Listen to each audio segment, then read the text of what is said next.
जय जगन्नाथ। जय जगन्नाथ। केंद्रीय मंत्रिमंडल के मेरे सहयोगी श्रीमान धर्मेंद्र प्रधान जी, अश्विनी वैष्णव जी, उड़िया समाज संस्था के अध्यक्ष श्री सिद्धार्थ प्रधान जी, उड़िया समाज के अन्य अधिकारी, ओडिशा के सभी कलाकार, अन्य महानुभाव, देवी और सज्जनों,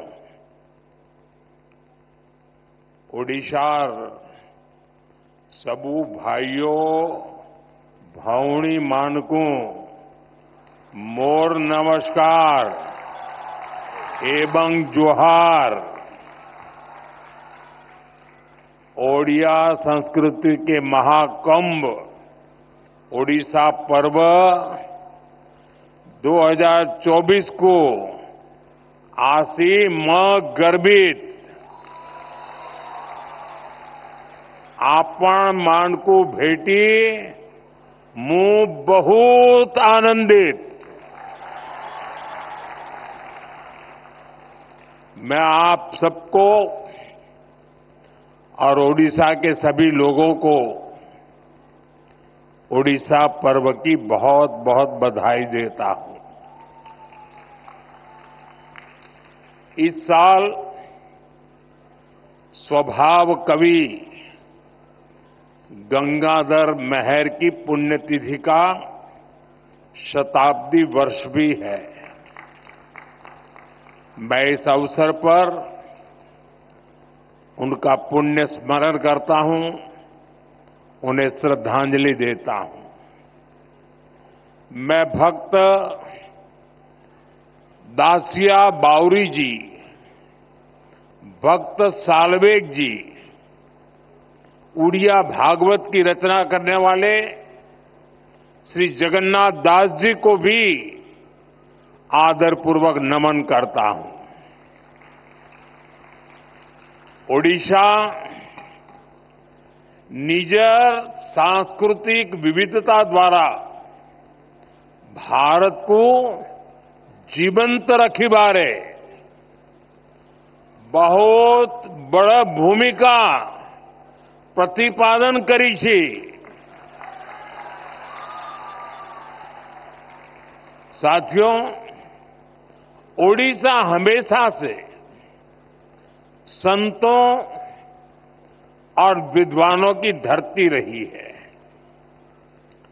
सरल महाभारत, उड़िया भागवत हमारे धर्म ग्रंथों को जिस तरह यहां के विद्वानों ने लोक भाषा में घर-घर पहुंचाया, जिस तरह ऋषियों के विचारों से जन जन को जोड़ा, उसने भारत की सांस्कृतिक समृद्धि में बहुत बड़ी भूमिका निभाई है।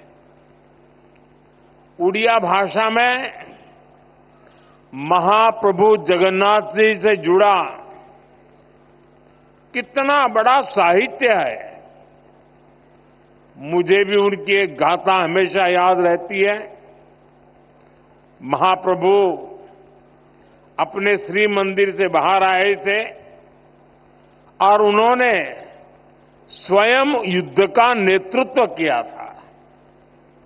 तब युद्ध भूमि की ओर जाते समय महाप्रभु श्री जगन्नाथ ने अपनी भक्त माणिक्या गौड़िण के हाथों से दही खाई थी। ये गाथा हमें बहुत कुछ सिखाती है।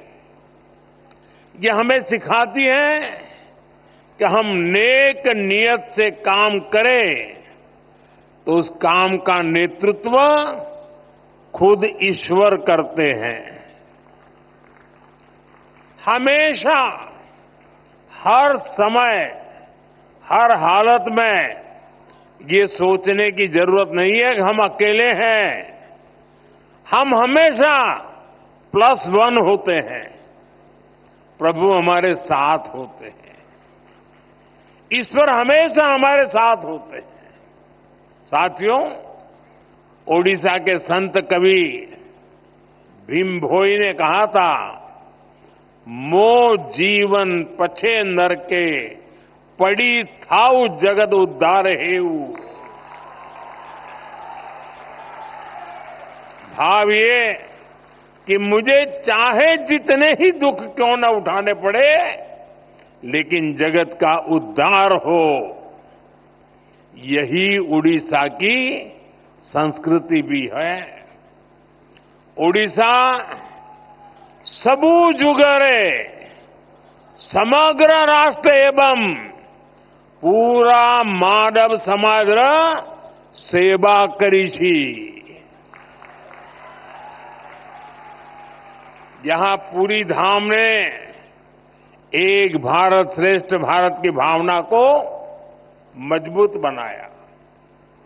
ओडिशा की वीर संतानों ने आजादी की लड़ाई में भी बढ़ चढ़कर देश को दिशा दिखाई थी। पाइका क्रांति के शहीदों का ऋण हम कभी नहीं चुका सकते।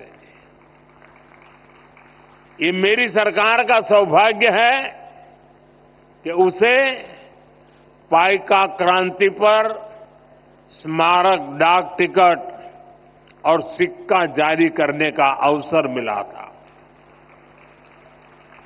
साथियों, उत्कल केसरी हरे कृष्ण मेहताब जी के योगदान को भी इस समय पूरा देश याद कर रहा है।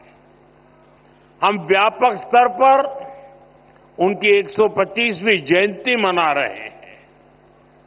अतीत से लेकर आज तक उड़ीसा ने देश को कितना सक्षम नेतृत्व दिया है, ये भी हमारे सामने है।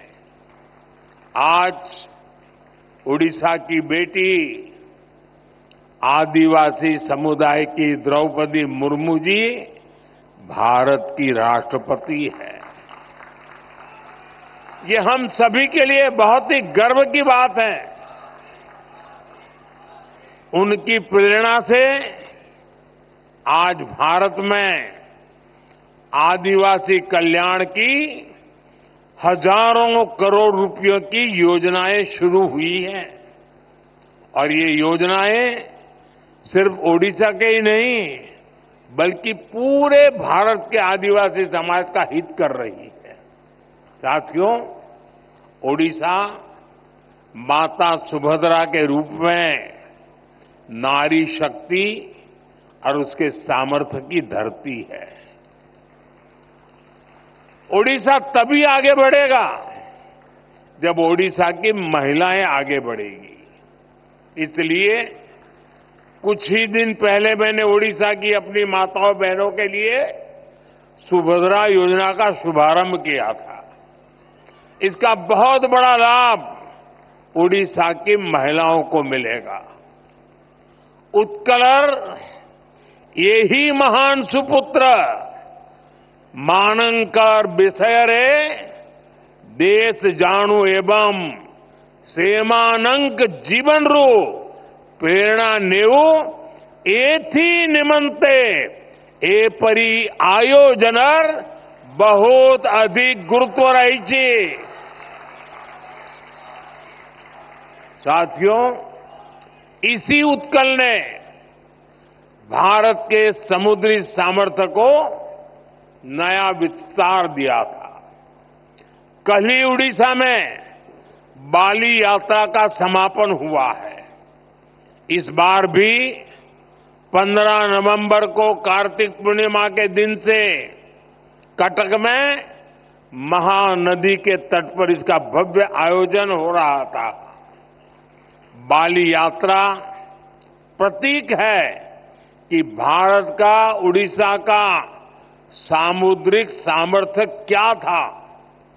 सैकड़ों वर्ष पहले जब आज जैसी टेक्नोलॉजी नहीं थी, तब भी यहां के नाविकों ने समुद्र को पार करने का साहस दिखाया।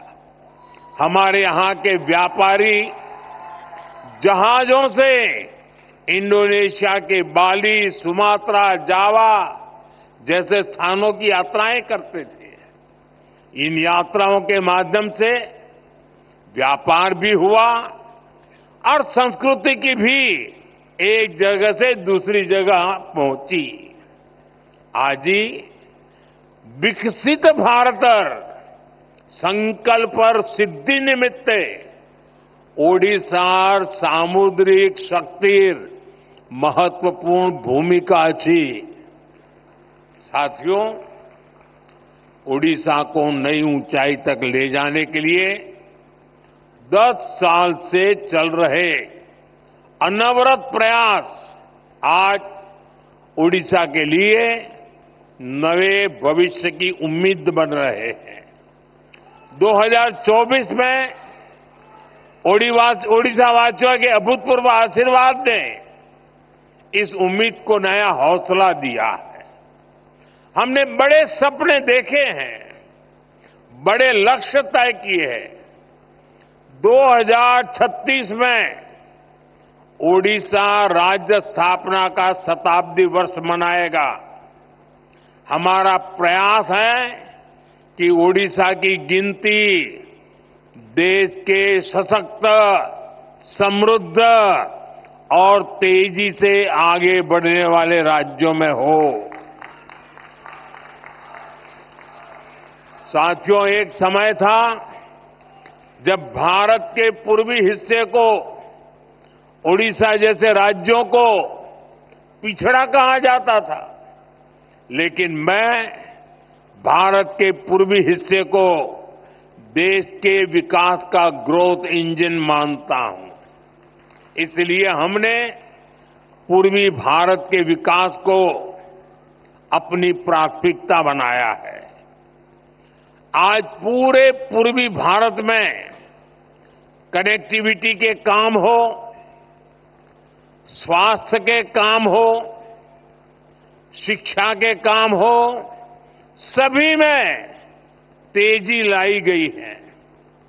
10 साल पहले ओडिशा को केंद्र सरकार जितना बजट देती थी, आज ओडिशा को 3 गुना ज्यादा बजट मिल रहा है। इस साल ओडिशा के विकास के लिए पिछले साल की तुलना में 30% ज्यादा बजट दिया गया है। हम ओडिशा के विकास के लिए हर सेक्टर में तेजी से काम कर रहे हैं। साथियों, ओडिशा में पोर्ट आधारित औद्योगिक विकास की अपार संभावनाएं हैं। इसलिए धामरा, गोपालपुर, अस्तारंगा, पलूर और स्वर्णरेखा पोर्ट्स का विकास करके यहां व्यापार को बढ़ावा दिया जाएगा। ओडिशा भारत का माइनिंग और मेटल पावर हाउस भी है। इससे स्टील, एल्यूमीनियम और एनर्जी सेक्टर में ओडिशा की स्थिति काफी मजबूत हो जाती है। इन सेक्टरों पर फोकस करके ओडिशा में समृद्धि के नए दरवाजे खोले जा सकते हैं। साथियों, ओडिशा की धरती पर काजू, जूट, कपास, हल्दी और तिलहन की पैदावार बहुतायत में होती है। हमारा प्रयास है कि इन उत्पादों की पहुंच बड़े बाजारों तक और उसका फायदा हमारे किसान भाई बहनों को मिले। ओडिशा की सी फूड प्रोसेसिंग इंडस्ट्री में भी विस्तार की काफी संभावनाएं हैं। हमारा प्रयास है कि ओडिशा सी फूड एक ऐसा ब्रांड बने जिसकी मांग ग्लोबल मार्केट में हो। साथियों, हमारा प्रयास है कि ओडिशा निवेश करने वालों की पसंदीदा जगहों में से एक हो। हमारी सरकार ओडिशा में ईज ऑफ डूइंग बिजनेस को बढ़ावा देने के लिए प्रतिबद्ध है। उत्कल के माध्यम से निवेश को बढ़ाया जा रहा है। ओडिशा में नई सरकार बनते ही पहले 100 दिनों के भीतर भीतर 45,000 करोड़ रुपए के निवेश को मंजूरी मिली है। आज ओडिशा के पास अपना विजन भी है और रोड मैप भी है। अब यहां निवेश को भी बढ़ावा मिलेगा और रोजगार के नए अवसर भी पैदा होंगे। मैं इन प्रयासों के लिए मुख्यमंत्री श्रीमान मोहन चरण मांझी जी और उनकी टीम को बहुत बहुत बधाई देता हूं। साथियों, ओडिशा के सामर्थ्य का सही दिशा में उपयोग करके उसे विकास की नई ऊंचाइयों पर पहुंचाया जा सकता है। मैं मानता हूं ओडिशा को उसकी स्ट्रेटेजिक लोकेशन का बहुत बड़ा फायदा मिल सकता है। यहां से घरेलू और अंतर्राष्ट्रीय बाजार तक पहुंचना आसान है। पूर्व और दक्षिण पूर्व एशिया के लिए ओडिशा व्यापार का एक महत्वपूर्ण हब है। ग्लोबल वैल्यू चेन में ओडिशा की अहमियत आने वाले समय में और बढ़ेगी। हमारी सरकार राज्य से एक्सपोर्ट बढ़ाने के लक्ष्य पर भी काम कर रही है। साथियों, ओडिशा में अर्बनाइजेशन को बढ़ावा देने की अपार संभावनाएं हैं। हमारी सरकार इस दिशा में ठोस कदम उठा रही है। हम ज्यादा संख्या में डायनेमिक और वेल कनेक्टेड सिटीज के निर्माण के लिए प्रतिबद्ध है। हमें ओडिशा के टियर 2 शहरों में भी नई संभावनाएं बनाने का भरपूर हम प्रयास कर रहे हैं। खास तौर पर पश्चिम ओडिशा के इलाकों में जो जिले हैं, वहां नए इंफ्रास्ट्रक्चर से नए अवसर पैदा होंगे। साथियों, हायर एजुकेशन के क्षेत्र में ओडिशा देश भर के छात्रों के लिए एक नई उम्मीद की तरह है। यहां कई राष्ट्रीय और अंतर्राष्ट्रीय इंस्टीट्यूट हैं जो राज्य को एजुकेशन सेक्टर में लीड लेने के लिए प्रेरित करते हैं। इन कोशिशों से राज्य में स्टार्टअप इकोसिस्टम को भी बढ़ावा मिल रहा है। साथियों, ओडिशा अपनी सांस्कृतिक समृद्धि के कारण हमेशा से खास रहा है। ओडिशा की विधाएं और किसी को सम्मोहित करती है, हर किसी को प्रेरित करती है। यहां का ओडिसी नृत्य हो, ओडिशा की पेंटिंग्स हो, यहां जितनी जीवंतता पट्टचित्रों में देखने को मिलती है, उतनी ही बेमिसाल हमारे आदिवासी कला की प्रतीक सौरा चित्रकारी भी होती है।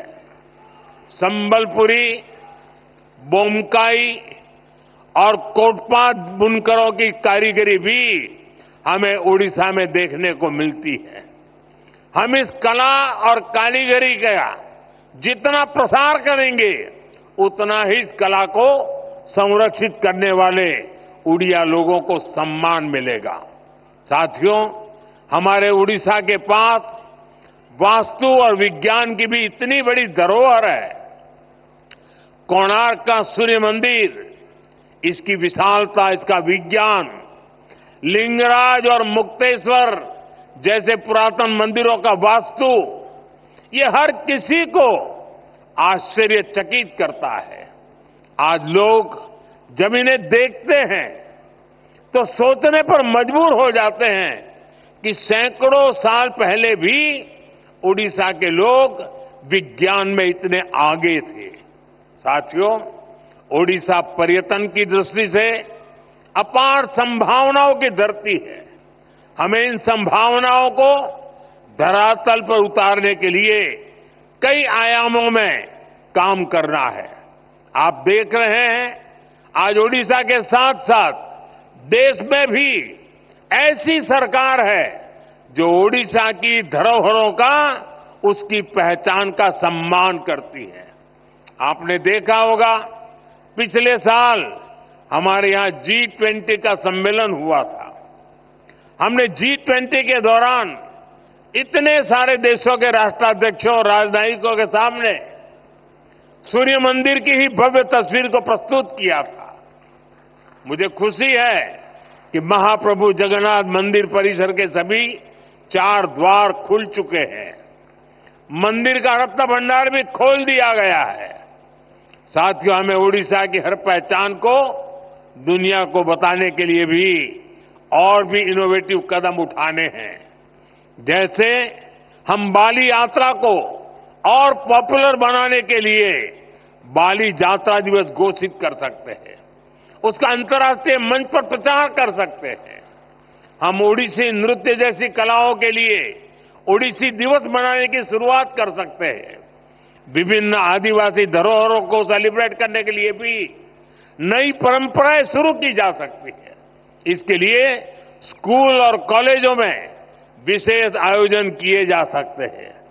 इससे लोगों में जागरूकता आएगी, यहां पर्यटन और लघु उद्योगों से जुड़े अवसर बढ़ेंगे। कुछ ही दिनों बाद प्रवासी भारतीय सम्मेलन भी विश्व भर के लोग इस बार उड़ीसा में भुवनेश्वर में आने वाले हैं। प्रवासी भारतीय दिवस पहली बार उड़ीसा में हो रहा है। ये सम्मेलन भी उड़ीसा के लिए बहुत बड़ा अवसर बनने वाला है। साथियों, कई जगह देखा गया है बदलते समय के साथ लोग अपनी मातृभाषा और संस्कृति को भी भूल जाते हैं, लेकिन मैंने देखा है उड़िया समाज चाहे जहां भी रहे अपनी संस्कृति, अपनी भाषा, अपने पर्व त्योहारों को लेकर हमेशा से बहुत उत्साहित रहा है। मातृभाषा और संस्कृति की शक्ति कैसे हमें अपनी जमीन से जोड़े रखती है, ये मैंने कुछ दिन पहले ही दक्षिण अमेरिका के देश गयाना में भी देखा। करीब 200 साल पहले भारत से सैकड़ों मजदूर गए, लेकिन वो अपने साथ रामचरितमानस ले गए, राम का नाम ले गए। इससे आज भी उनका नाता भारत भूमि से जुड़ा हुआ है। अपनी विरासत को इसी तरह सहज कर रखते हुए जब विकास होता है तो उसका लाभ हर किसी तक पहुंचता है। इसी तरह हम ओडिशा को भी नई ऊंचाई पर पहुंचा सकते हैं। साथियों, आज के आधुनिक युग में हमें आधुनिक बदलावों को आत्मसात भी करना है और अपनी जड़ों को भी मजबूत बनाना है। ओडिशा पर्व जैसे आयोजन इसका एक माध्यम बन सकते हैं। मैं चाहूंगा आने वाले वर्षों में इस आयोजन का और ज्यादा विस्तार हो। ये पर्व केवल दिल्ली तक सीमित न रहे, ज्यादा से ज्यादा लोग इससे जुड़े, स्कूल कॉलेजों का पार्टिसिपेशन भी बढ़े। हमें इसके लिए प्रयास करने चाहिए। दिल्ली में बाकी राज्यों के लोग भी यहां आए, ओडिशा को और करीबी से जाने, ये भी जरूरी है। मुझे भरोसा है आने वाले समय में इस पर्व के रंग उड़ीसा और देश के कोने कोने तक पहुंचेंगे।